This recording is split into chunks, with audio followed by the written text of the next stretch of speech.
Ninja Gaiden 4 shifts the action from Ryu Hayabusa to Yakumo, a member of the even more shadowy Raven clan. But after going hands-on with the first 3 chapters, plus the prologue, across several hours of play, it feels instantly familiar. Perhaps that's one reason Koei Tecmo dropped the phenomenal Ninja Gaiden 2 Black re-release last year. Forget the other ill-advised sequels and spin-offs. Ninja Gaiden 4 continues to carry the character action high bar forward as if 2008 just happened.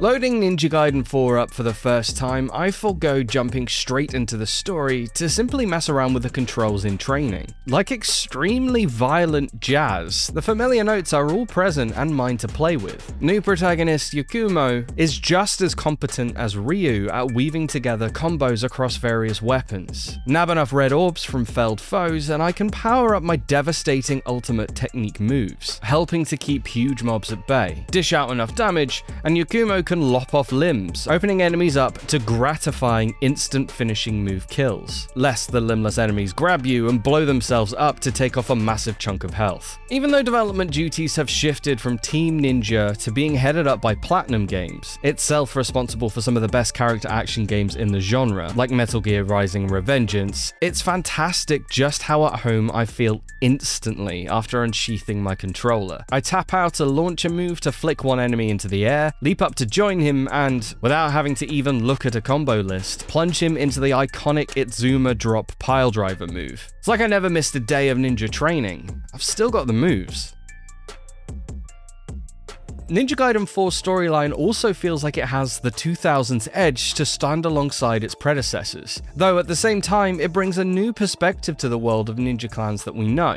With the Dark Dragon defeated by Ryu Hayabusa, star of the previous games, its skeletal corpse still hangs suspended over Tokyo, spewing a cursed blood rain. With a futuristic cyberpunk-like take on the city evacuated, it's now controlled by an elite military force and Ryu himself, as they protect a series of shrines powered by imprisoned demons who protect the seal, ensuring Dark Dragon at least somewhat dead. Yakumo and the Raven clan, however, have other plans. An ancient prophecy of the clan states that this extra shadowy clan will be responsible for ridding the world of the Dark Dragon once and for all. Encountering the dragon's priestess, however, she tells Yakumo that the only way to do so is to resurrect it and then cleanse it, and that she'll help him do it. Sneaking through the quarantine zone to enter the lockdown Tokyo, it's up to Yakumo to slice through all the barriers in place, slay the demons protecting the seals, and then deal with the Dark Dragon, which, of course, puts him directly at odds with Ryu Hayabusa, even if on paper they have the same goals.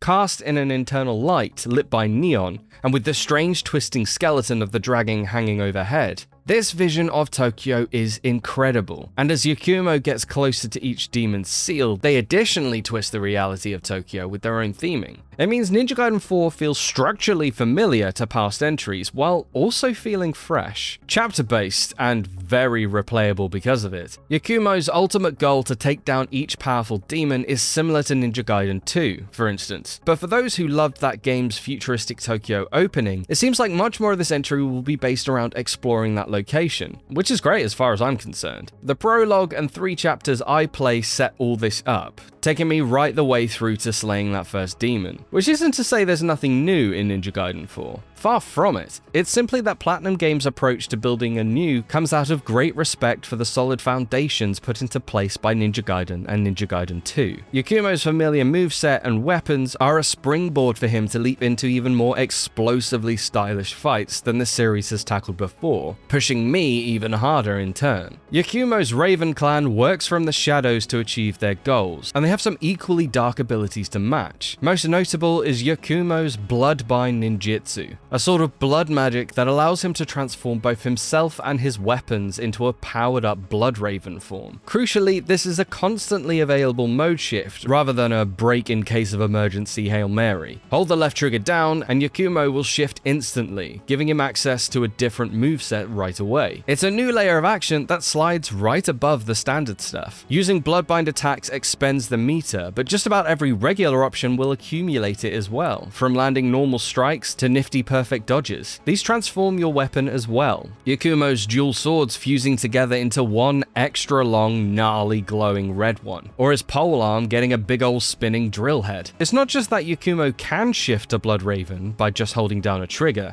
but that weaving in and out of it mid-combo is necessary to keep tussles in your favor. Enemies can block your attacks and even hit you back with counterattacks and the like if you're not careful, but your stronger Bloodraven-powered attacks can break through their guards and keep the damage flowing and the limbs flying. These attacks can be charged as well, boosting their delimbing potential, and even used as a follow-up to counters and perfect dodges to strike many enemies at once. Stronger enemies and bosses can use special moves of their own, denoted by a red exclamation mark above their head and a red marker on the ground where they're about to hit. While you can still dodge these, you can't block them, unless you transform into Bloodraven before blocking. Catch an enemy with Bloodraven attacks while they charge up these moves, and you can knock them out of performing them as well. While playing defensively is an option, Ninja Gaiden 4 really rewards you for leaning into offense, and using Bloodbind skills to push through enemy assaults by extending your own attacks even further. A new grapple hook even allows Yakumo to stay on the move, bouncing around each area quickly so you don't need to deal with downtime.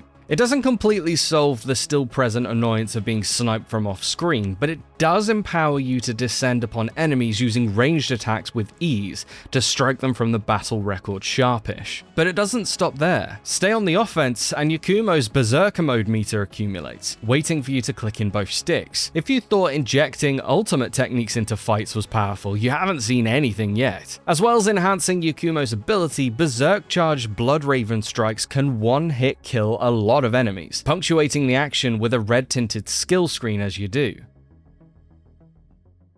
Ryu Hayabusa returns as a playable character too, feeling even closer to the old games to play as. Yet he still has similar controls to Yakumo, with his own awakened form replacing Bloodraven. It feels more like a bonus mode in what I've played, simply allowing me to run back through a mission I played as Yakumo, but with Ryu instead and no story content. I've yet to see if playing as him will become more involved further into the game. It's nice to have the option to control him, but I'm more interested in how he'll fare as a potential threat to Yakumo in the story. Even though I've played the first two Ninja Gaiden games to death, less so the third game, otherwise it would be me that'd be dying, my instant familiarity with the core of Ninja Gaiden 4 doesn't stop me running into some roadblocks. Ninja Gaiden 4 can be hard, especially as it really does expect you to make the most out of Yakumo's Bloodraven abilities. As usual though, in encounters where I'd fail a few times, I had to remember to actually slow down. As with most character action games, be they Bayonetta or Devil May Cry, Ninja Gaiden 4 shares a lot of DNA with fighting games. Button mashing will only get you so far. You need to play with intentionality, with each combo having a purpose. You don't have to memorize every possible combo in the skill list, but it's about finding a midpoint in that knowledge in which to improvise reaction to the attacks from hordes of enemies, and understanding why you might want to respond one way and not another, and not panicking because you're overwhelmed. Once I slow things down, I can fold in ideas about Bloodbind and ninjutsu more clearly. A dodge here, respond with a Bloodbind launcher to keep him suspended, then flow into this bigger guy, and push through with Bloodbind if he blocks, then use ultimate technique to regroup. That's a feeling I'm more than familiar with from the older Ninja Gaiden games, and as I splash buckets of blood all over Tokyo, both my own and my enemies, I'm shocked that even after all these years, they've finally gone back to basics to give us a new one of these. It's a feeling I've not had since Devil May Cry 5, and didn't expect to have again. Now, time to transform into a big drill and carve through goons, quoth the Raven. But what about you? Will you be picking up Ninja Gaiden 4? Let us know in the comments, and stick with GamesRadar for the latest news, previews, and more.